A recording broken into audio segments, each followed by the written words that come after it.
Autumn always had a way of exposing things.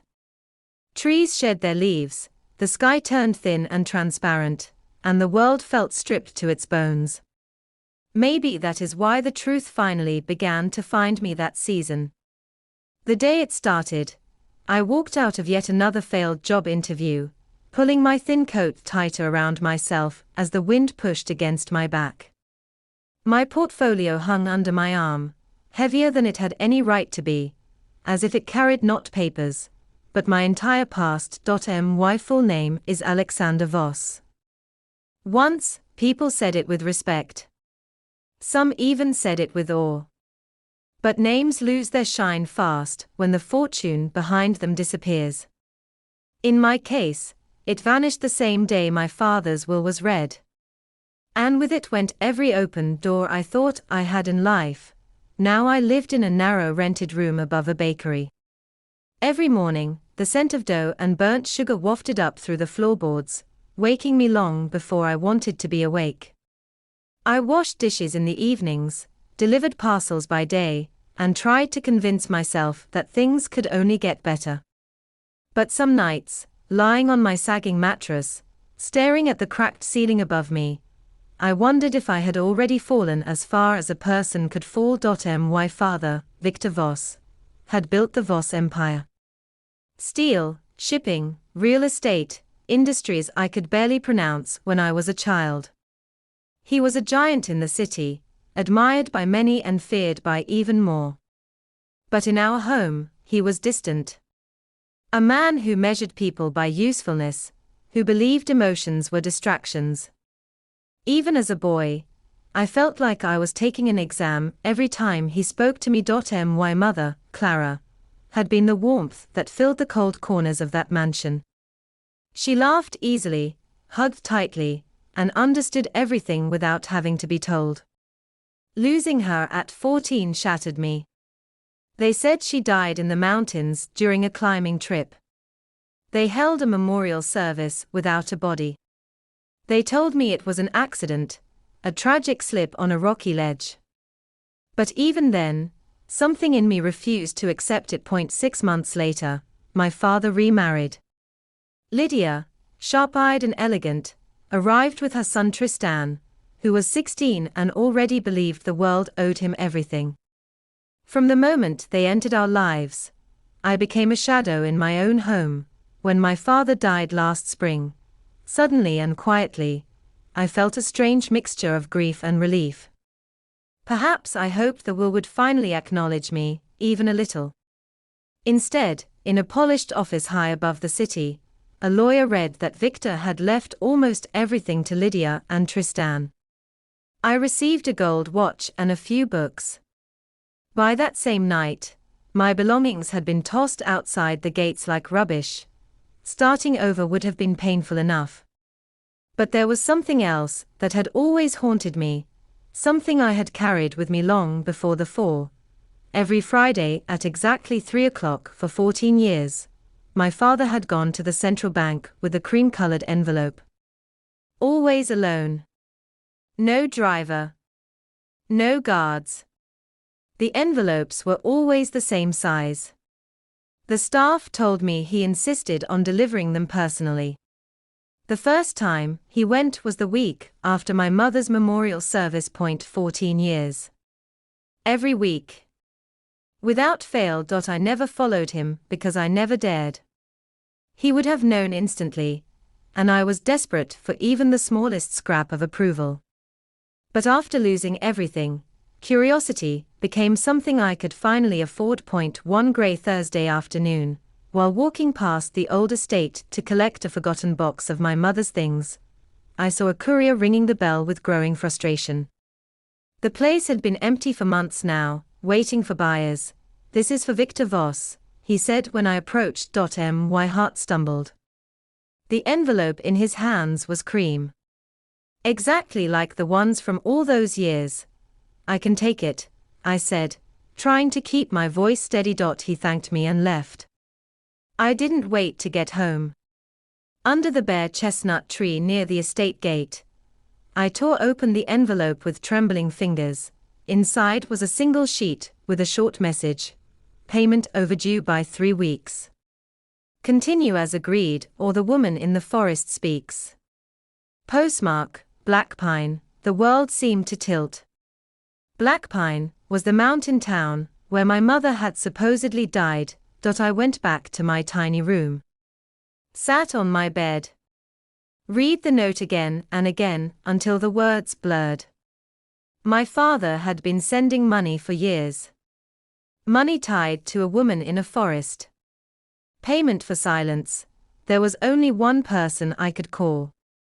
Marcus Reed. My closest friend from university. A private investigator now. After listening to everything patiently, he said only, "Send it. I'm on it."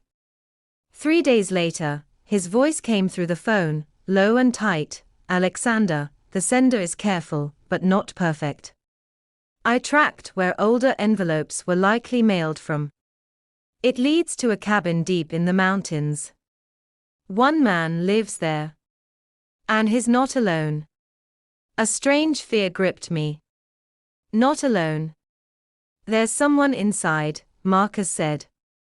"Someone kept there." I felt the air leave my lungs. We drove up to Black Pine before sunrise the next morning. For a week, hidden among the trees, we watched the cabin. Observed the man who lived there. Saw him leave every couple of days for supplies. Until one cold morning, his truck disappeared down the winding road, giving us a narrow window. "This is the moment," Marcus whispered. The cabin door creaked when Marcus eased it open. The air smelled damp. In the far corner, under a faint lantern glow, a figure slumped against the wall, wrists shackled, hair tangled, body frail. My pulse thudded painfully as I approached. Kneeling, I gently brushed the hair aside. A small crescent scar came into view. A tiny burn mark. She had gotten cooking breakfast when I was 8. A mark etched into my memory. My voice cracked. "Mom." The world fell silent. 14 years of grief disappeared in an instant. My mother, Clara Voss, was alive, and everything I had ever believed about my life changed in that single breath. Carrying my mother out of that cabin felt like lifting 14 years of darkness into the light. Marcus wrapped her in blankets while I held her tightly, afraid that if I loosened my grip even slightly, she might vanish again like a fading dream. We drove straight to a small hospital in a quiet town far from Black Pine. To protect her, we used a false name and stayed by her side day and night. Those first few days were the hardest. She drifted in and out of awareness, sometimes mumbling about the forest, sometimes crying out from old memories. But gradually, her mind sharpened again. One morning, she opened her eyes fully, looked straight at me, and whispered my name. When she lifted her trembling hand to touch my face, I felt something inside me finally break open. 28 years old, yet in that moment I was a child again, desperate for the warmth I had thought I lost forever. When she gained enough strength, she asked for water, held my hand firmly, and said, "I need to tell you everything." Her voice was thin, but steady as she unraveled the truth about what happened all those years ago. She told me how she had discovered my father's deep involvement with Lydia long before he married her. The betrayal had cut her deeply, but it was not the affair that frightened her most. It was the way my father had changed. The silence in his eyes had shifted to something colder. My mother had threatened to leave him, to take her own inheritance with her, a fortune that had helped build Voss Global into the empire it became. She said she had never sought power or revenge.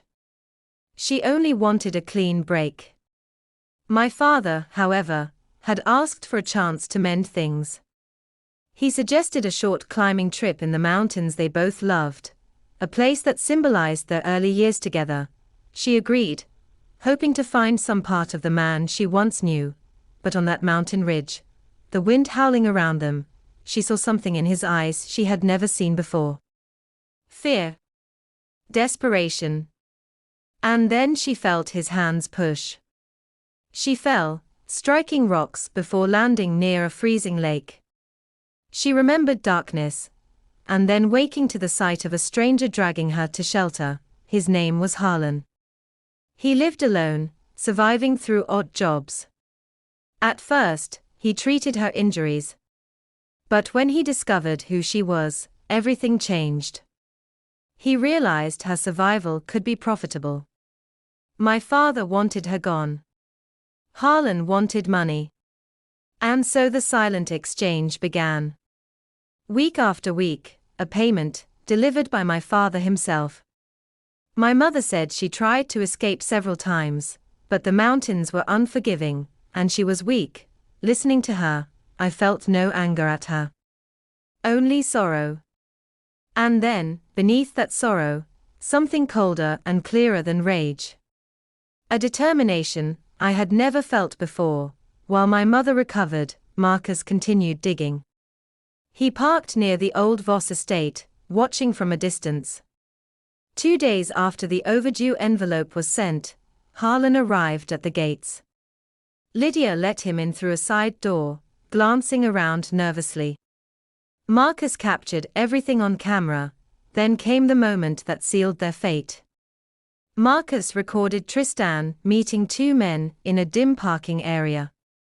His voice carried clearly, "Find the woman. Finish it quietly. And take care of Harlan too. No loose ends." Hearing that recording made my breath grow cold. My own stepbrother had been willing to eliminate 2 people, just to protect the empire he thought belonged to him. It was time. The next morning, I walked into a police station with every piece of evidence we had gathered. It felt strange, stepping inside with the knowledge that my entire life had been reshaped not by chance, but by choices, cruel, calculating choices made by the very people who should have protected me. The officers listened, examined the photographs, watched the recordings, and took my mother's written testimony. They brought in Harlan, who confessed everything the moment he learned that Tristan had tried to get rid of him too. Within hours, warrants were issued. I insisted on riding along when they raided the estate. Rain poured over the stone driveway as police cars rolled in. Lydia appeared on the front steps, wearing a silk robe, demanding to speak to lawyers and insisting everything was a misunderstanding. But when officers placed handcuffs on her wrists, her expression changed from outrage to disbelief. Tristan tried to run across the lawn, but he was caught within seconds. I stood motionless as they were taken away. No satisfaction surged through me, only a short, deep breath of release. I wasn't celebrating their downfall. I was letting go of years of fear, silence, and confusion. The trials lasted several months. I sat through every hearing, my mother beside me, slowly regaining her strength. She insisted on testifying, her voice steady as she described the truth. Lydia stared at her with disbelief. Tristan kept his gaze fixed on the table, unable to face us. When the sentences were read, long, firm, unavoidable, I felt no triumph. Only closure. Meanwhile, Voss Global was placed under investigation and later restructured. I was given the opportunity to reclaim it, but I refused. That empire had been built on shadows and lies. Instead, I requested something else. A fund dedicated to helping families whose missing loved ones were dismissed too quickly, often because those with influence wanted the truth buried. My mother also asked that part of the money go toward helping Harlan's previous victims, people he had pressured in smaller schemes. When the dust finally settled, I bought a modest home on the outskirts of town, a place filled with sunlight and a small garden that smelled of lilacs. My mother moved in with me, and together we rebuilt a life that had been stolen from us. She loved sitting on the porch in the late afternoon, wrapped in a blanket, watching the birds in the garden. Sometimes, I would catch her smiling for no reason, simply grateful to breathe freely again.